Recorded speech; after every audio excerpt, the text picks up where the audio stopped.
Middle Tennessee's only primetime news. Fox 17 News at 9. Just walked up and just started shooting people. A place of worship erupts in gunfire. He was just shooting. He came right to the middle and shoot more.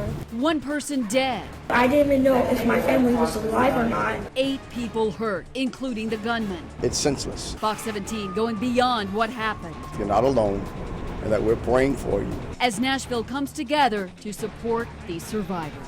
I'm just going to offer my love. Team coverage as Fox 17 News starts now. Fox 17 with live team coverage tonight. We are standing here in Antioch off Pinhook Road at the site of a mass shooting at a church that happened earlier today. 8 people injured, 1 person killed in this shooting. The suspected shooter, 25-year-old Emmanuel Sampson, now in police custody, charged with murder tonight. Now Fox 17's got live team coverage starting with Matt Alvarez outside here at the Burnett Chapel Church of Christ, where he has more details on exactly when this went down and how it all unfolded. Matt. Erica, Metro Police Chief Steve Anderson says this is the first ever mass shooting at a church in Nashville as police continue to investigate this tragedy some 10 hours later. Metro Nashville police say a total of 7 people were shot. 1 of them had been killed after 25-year-old Emmanuel Sampson arrived at the church armed with 2 handguns around 11 this morning. Police say Sampson, who has attended the church in the past, had been wearing a ski mask and opened fire, killing 39-year-old Melanie Smith, all in the Burnett Chapel Church of Christ parking lot. Then police say Sampson walked into the church and had been met by an usher, 22-year-old Robert Engel, who had been pistol whipped by Sampson. Police say during that scuffle, Sampson's gun went off, hitting Sampson near his chest. What I would say about Mr. Robert Engel, the usher, he physically engaged the shooter, and during the struggle, the shooter was shot. At this time, we don't know exactly how that happened, whether he shot himself or whether the gun discharged during the struggle. Mr. Engel sustained serious injuries himself, and he's the hero. He's the person that stopped this madness. But before the madness stopped, Sampson kept on firing inside the church, hitting 6 more victims. Minerva Rosa had been one of around 40 parishioners who were inside when the shooting took place. Well, the guy came from the right side of the church, and he was just shooting. He came right to the middle and shoot more. We're told the 6 people who were shot are expected to recover from their wounds. I was stunned. I just can't believe that somebody would come in off the street and start shooting, but that seems to be what happened. Meantime, Metro Police Chief Steve Anderson says today's events shouldn't stop people from living their way of life. Many people have called on us to receive training at churches and businesses, what happens if an active killer comes on their premises, and we're always happy to go out and provide that training. Sampson is in police custody and is facing murder and attempted murder charges. Police say the U.S. Justice Department has decided to investigate this as a civil rights case. Reporting live here in Antioch, Matt Alvarez, Fox 17 News. Matt, thank you. And continuing our team coverage tonight, dozens of people inside this church when this mass shooting happened, and many made it out alive, taken to another church nearby, Beautiful Gate Church, in order to have a staging area to get everyone together so police could help them and perhaps get their stories as well. Fox 17's Michaela Lewis is live there with some of these emotional reunions with these people. And Michaela, what was that like? Well, Curry, it's exactly like you said, here off of Old Hickory Boulevard at this church just a few blocks away from Burnett Chapel is where many families and victims reunited after the attack earlier today. You're just sitting there on the church pew and you heard 3 shots. Bam, bam, bam. He just kept pulling the trigger. We heard 3 gunshots, and we thought they were firecrackers and stuff. And then we shut the door, and somebody said, "Get down, get down." From inside Burnett Chapel Church of Christ to outside. I'm sorry. All walks of life heard a gunman opening fire at the Antioch Church Sunday morning. Damn. This can't be happening out here. It's a shock for residents like Joe Love and his wife. They had just let out the woman that got killed in the parking lot. She was the first one out of the church, and her sister and her mother was behind her coming out. Then all of a sudden, bam, bam. Then he started into the church, and then he started shooting other people. I was like, okay, we need to barricade these doors before this person comes in. Jeremiah Reese hid in the kids' church when a police officer came in and said, we gotta go. And then we ran out into the kitchen. The 10-year-old says that he slipped on a wet spot. I stepped on it, my leg twist, it popped, and then I was like, I can't walk, I cannot walk. As he limped out, and then I saw 5 people on the ground, and one of them were our preacher, 2 of them were husband and wife. It was just insane. I didn't know what to do. I didn't even know if my family was alive or not. And then when I saw them, I just started crying. Now the 10-year-old is reunited with his mother at Beautiful Gate Church just blocks away. I'm praying that everybody will be all right, and I know they will, because that man's gone. Nobody's going to get hurt and stuff. And it makes me feel sad. I'm not trying to cry in front of the camera. And it makes me feel sad that that man just walked up with a shotgun and people were hiding and stuff. But he shot my best friend. And I didn't know what to do. Coming up in about 20 minutes, more families embrace and share their long road to recovery. Reporting live in Antioch, Michaela Lewis, Fox 17 News. And hearing their stories, Michaela, I just cannot imagine what it had to have been like to be in the middle of all that and to survive it and look back at it now. Now, just to recap for you, we have 8 people who have been injured, 1 person killed. One of the injured was actually pistol whipped by the suspected gunman. He was actually trying to intervene in all of this, and that's how he obtained his injuries, according to Metro Police. Now, let's tell you a little bit about those who remain injured tonight in the hospital. We have Metro Police releasing the names. They are 60-year-old David Spann in critical but stable condition, 83-year-old William Jenkins, 84-year-old Marlene Jenkins, 65-year-old Peggy Spann, 68-year-old Linda Bush, and 64-year-old Catherine Dickerson. All are listed in stable condition. Now, police say Robert Engel confronted the shooter. He is the one who ended up pistol whipped and is now out of the hospital. Of course, Stacy, Fox 17 is going to continue on the scene here with our breaking news, our continuing coverage with our team coverage on the scene here and around the area to continue to bring you the developments on this story. Just a devastating day for the city of Nashville. Erica, thank you. Our first mass church shooting in Nashville in history. The man being called a hero, though, for confronting that shooter, Robert Engel, issuing a statement tonight. He says this: I ask everyone to pray for the victims, family members of the victims, our church community. Please pray for healing. Also, please pray for the shooter, the shooter's family and friends. They are hurting as well. Vanderbilt University Medical Center treated 6 of those patients today who got shot at the church, including the gunman. Tonight, Metro Police say the gunman is Emmanuel Sampson. The 25-year-old Sudanese man will be charged with murder and attempted murder. The person killed is Melanie Smith from Smyrna. As Fox 17's Nikki Jenowitz shows us, several people came out to the hospital to lend their support. It's a call no one ever fathoms they'll get, news they never want to hear. Their loved one has been shot while attending church on a Sunday. It really hits home when it's, like I said, somebody you really know. Like you said, you hear about them in other states, and your reply is, oh, that's horrible, it's a terrible thing to happen. But when it really hits home that it's somebody that you're that close to, it really gets you. Patty Lamberson considers Pastor Spann like family. She's known him for decades. You will not meet a better person. He, his father, they were just all the greatest of people you'd ever meet. Good Christians, came from a good Christian home.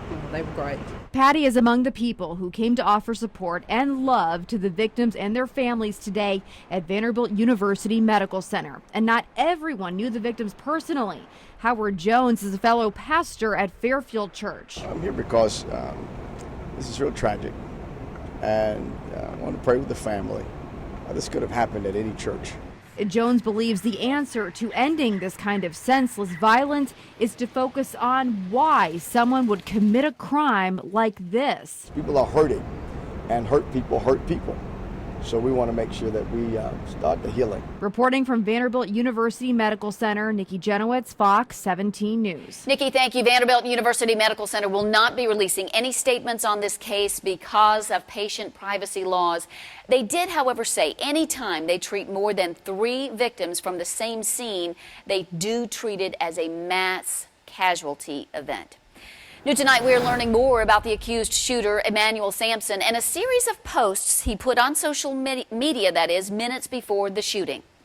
Before Metro Police say he opened fire, Sampson's Facebook timeline shows statements posted like this: "Become the creator instead of what's created," and "You are more than what they told us." According to his page, Sampson is from Sudan. Metro Police say he's in the States legally but is not a U.S. citizen. He went to Smyrna High School before attending Mott Community College. He studied psychology and has several pictures where he's bodybuilding on his Facebook page. He'd also visited this church before.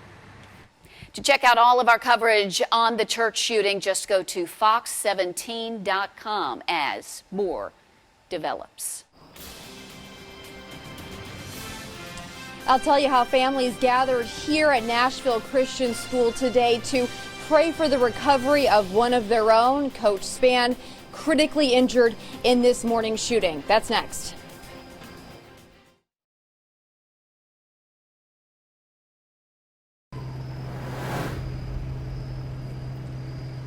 Fox 17 with our continuing team coverage live out here in Antioch at the Burnett Chapel Church of Christ. You can see is still a heavy police presence out here as they continue to investigate, try to find more information about what is behind this shooting. Meanwhile, Fox 17 is learning more about the victims involved, those who have injuries and who are killed tonight. 1 killed, 8 injured in this, including the shooter himself. But Fox 17 has learned more about a pastor involved here, Pastor Joey Spann. He was a longtime teacher and a coach at Nashville Christian School. That's out in Bellevue off of Sawyer Brown Road. And Fox 17's Nikki Jenowitz joins us now live with more about what they're doing out there at Nashville Christian School to honor him and sort of pray for him. Nikki. While Coach Spann is in critical but stable condition tonight at Vanderbilt University Medical Center, families here at Nashville Christian School who love him say they are just praying for his speedy recovery. Now, families came to the school tonight for a special vigil held in his honor.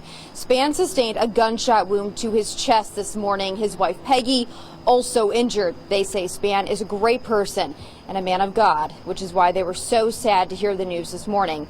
Now, media was not allowed inside the event tonight, but I can tell you the parking lot was full. Even on such short notice, so many have come together to show their support for Coach and other victims. Well, we have a great school community, and certainly he's a big part of that. And so anytime that we need to wrap our arms around each other, the people here just tend to respond. And so this is just one of those cases. And again, we're all saddened by what happened to everybody this morning. So we're here to pray for them all. Now, I'm told Coach Spann worked here, or has been working here for 4 decades now. He coaches basketball and he also teaches Bible study classes. That's why everyone here says they are just hoping and praying for a speedy recovery, saying they cannot wait for him to come back. Reporting live in Bellevue tonight, I'm Nikki Jenowitz for Fox 17 News.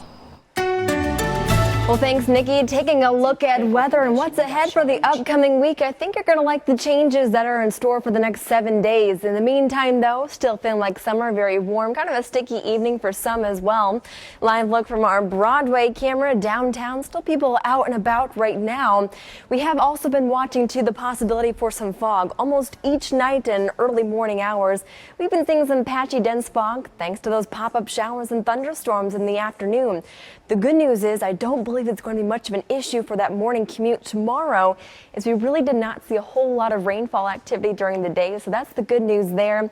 Temperatures, though, tonight and for that ride into work are going to be on that warm side, back into the upper 60s here in Nashville, slightly cooler across the Cumberland Plateau, right around 64 degrees for Tompkinsville and even for Crossville. And temperatures too are still going to be on that warm side for the kickoff of the new week, which is the first full week of fall. Normally, we should be right around 79 degrees for this time of the year. That's just not going to be the case. For the next couple of days, it's just going to be sunny, it's going to be warm, and feeling a lot like summer. So again, summer lovers are really enjoying this, I know. So taking you through an hour by hour through your day on Monday, again, mild, warm start. That sunshine will be out and shining all day long. Even by noon, we're going to be seeing temperatures close to 90 degrees. Here across the mid-state, that's roughly about 10 degrees above average for this time of the year. Even as we go later into the evening hours, not a big cool down, still into the upper 60s across the Cumberland Plateau.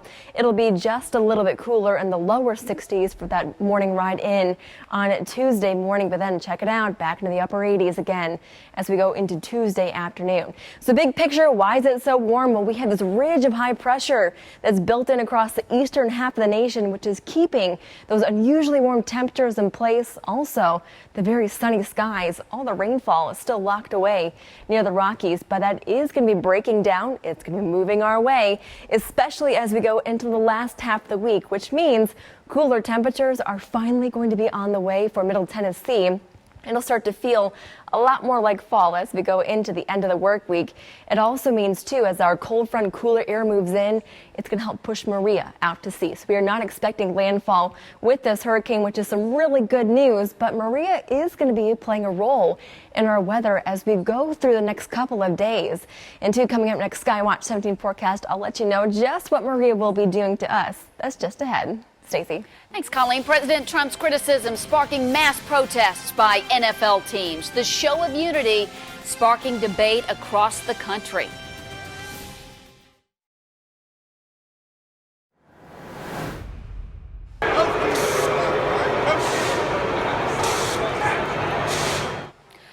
Those are boos, loud boos at the Titans game at Nissan Stadium after the national anthem. They came after country singer Megan Lindsay took a knee while singing and while the players ran onto the field after staying in the locker room during the Star-Spangled Banner. Politics overshadowing the plays and the passes across the NFL today as teams showed their defiance to President Trump's criticism Friday of NFL players protesting the national anthem. Wouldn't you love to see one of these NFL owners, when somebody disrespects our flag, to say, get that son of a off the field right now, out, he's fired. The Seattle Seahawks, the Tennessee Titans, and Pittsburgh Steelers did not take the field for the national anthem. The president taking to Twitter tonight saying, quote, standing with locked arms is good, kneeling is not acceptable. He also threw one more final hit at the NFL saying they have, quote, bad ratings. Now, Fox 17 wants to know what you think of the team staying in the locker room during the anthem today. Head on over to Fox 17 News on our Facebook page to weigh in. We want to hear from you.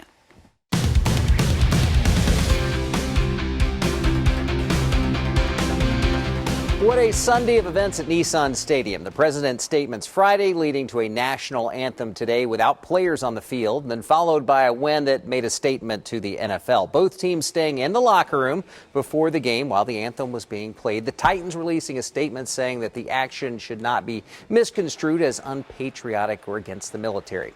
To the game now, the Titans behind until this play in the third quarter. Marcus Mariota to Rashard Matthews, 55 yards for the touchdown, 16-14. Tennessee. And then the Titans breaking the game open later in the quarter. DeMarco Murray busting off a 75-yard run to put Tennessee ahead 30-14. Seattle would score a couple of fourth quarter touchdowns to cut into the lead, but the Titans putting the Seahawks away for a 33-27 win. The Titans are now 2-1 on the season. We'll have much more on this game coming later after the newscast, including analysis of the victory. Plus, on Fox 17 Sports Overtime, a great finish in another AFC South game as the Texans took the Patriots to the final seconds. Join us at 10 o'clock. Back out live to the scene there in Antioch at the Burnett Chapel Church of Christ, the site of Nashville's first mass shooting at a church. We are live there now. You see the flashing lights, an ongoing investigation. 1 killed, 8 hurt in this shooting. Our coverage continues right after this.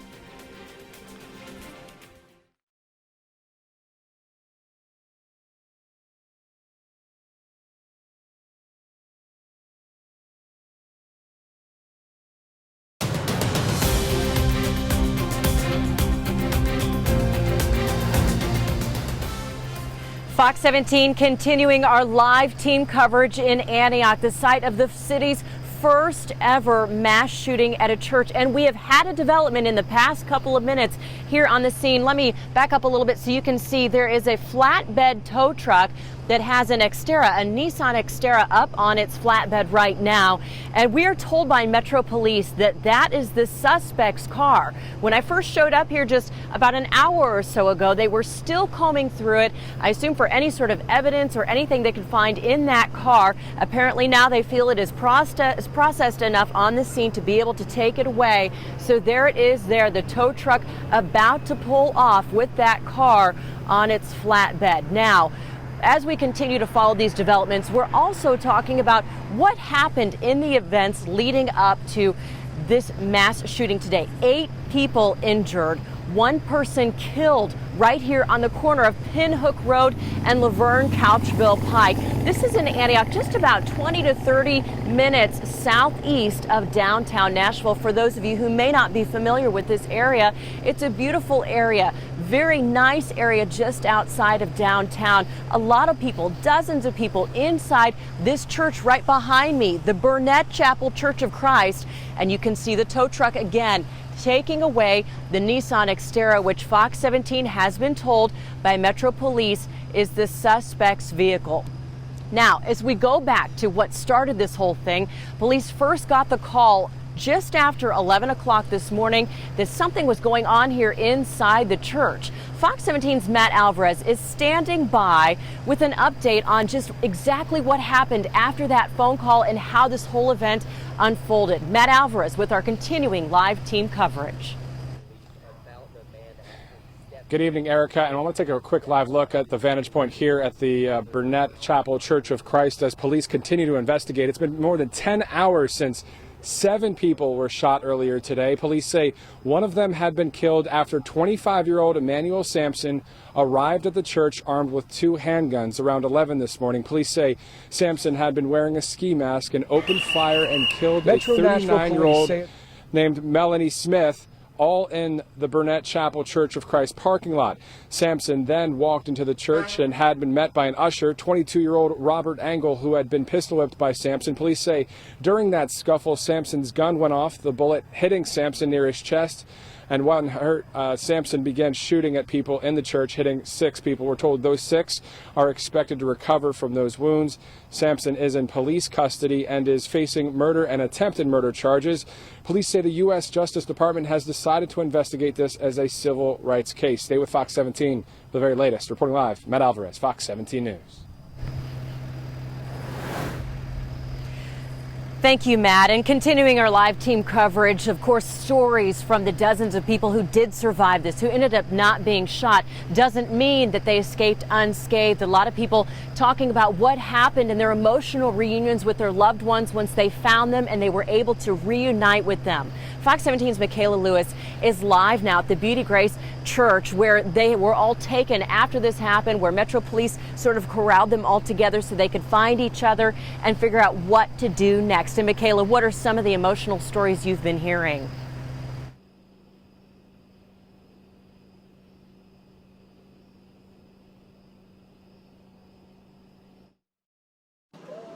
It's tears of joy for Roger Bracey's family on Sunday. A gunman opened fire at his church of 15 years, Burnett Chapel. Church, somebody had a gunshot or somebody got killed in church. When I go to know that he's okay, but it's still a scary feeling. Bracey's niece and other relatives rushed to their loved one with special needs after seeing the news. I'm just glad that my brother is safe. You don't know the feeling. Others do, reuniting with other survivors at Beautiful Gate Church. My mom was hurt. Several people got hurt. This man's mother and another woman hid in the bathroom. We got in the stall and stayed till the shooting stopped, and then I come out and started having Miss Jenkins, one of our elderly ladies. She had been shot in the arm, and her husband was shot in the leg. It is so troubling. It's heartbreaking, and just to think of the aftermath behind it, because today, you know, we're dealing with it today, but Church service has to go on, life has to go on, and now these people are going to be forever traumatized. Many are offering support, like District 33 Metro Council member Antoinette Lee. Things like this can happen any place. So I don't have any answers to why it happened, how to prevent it. I have no idea. And at this point, when you see families come back up here and they're crying because they're so happy that Now, Beautiful Gate members tell us that the shooter most likely passed by their church. Coming up in just a bit, we'll have how they reacted during the chaos. Reporting live in Antioch, Michaela Lewis, Fox 17 News. Michaela, thank you. Now, one of the things that's going through a lot of our minds right now is why. Why this suspect opened fire here in this church? Why this church? Why this congregation? Why these people? What was a motive? And that's the big question that Metro Police have, and the answers that they're going to try to provide a lot of us as they continue this investigation tonight. And Stacy, Fox 17 is continuing our team coverage. Still more to come as we talk about the details around this mass shooting, the first mass shooting in a church here in Nashville's history. So definitely a very tragic situation, horrific as you could see from the experience of those survivors, and something that we will continue to try to unravel here. Back to you. Very, very emotional day for our community and for the city of Nashville and all of these families. We are keeping them in our prayers. Right now, people are weighing in on social media. You can do that too, sending your thoughts and your prayers to the Mid-State from all over the country and the world. Mayor Barry of Nashville saying this, quote, "This is a terrible tragedy for our city. My heart aches for the family and friends of the deceased, as well as for the wounded victims and their loved ones. Their lives have been forever changed, as has the life of their faith community at Burnett Chapel Church of Christ." She goes on to say, "My administration, especially the Metro Police Department, will continue to work with community members to stop crime before it starts, encourage peaceful conflict resolution, and promote nonviolence." To see all of our coverage on this church shooting, the first mass church shooting in Nashville's history, you can find that at fox17.com.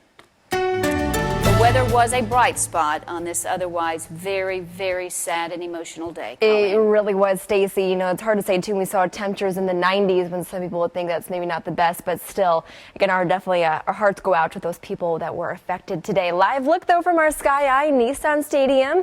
There was some good news at the football field today. Our Titans did bring home a win against the Seahawks. That also, again, was some good news for those who were at that football game. The stands look pretty full from what I saw earlier this afternoon. Heading out to the bus stop, though, for tomorrow, temperatures are going to start off on that warm side, already in the 70s as early as 8 o'clock in the morning. By the afternoon, when the kids are coming home, it's going to be a bit of a toasty one, back to around 91 degrees for the afternoon. So if you do need to get in that morning jog or even get the dog outside, the morning time is going to be the best, because otherwise it's going to be feeling, again, a lot like summer during the afternoon. Coming out next Skywatch 17 forecast, the latest on Maria when those cooler temperatures are headed our way. Stacy. Thank you, Colleen. One person dead, 8 others hurt in that mass church shooting in Nashville. How our community is coming together tonight to pray for speedy recoveries.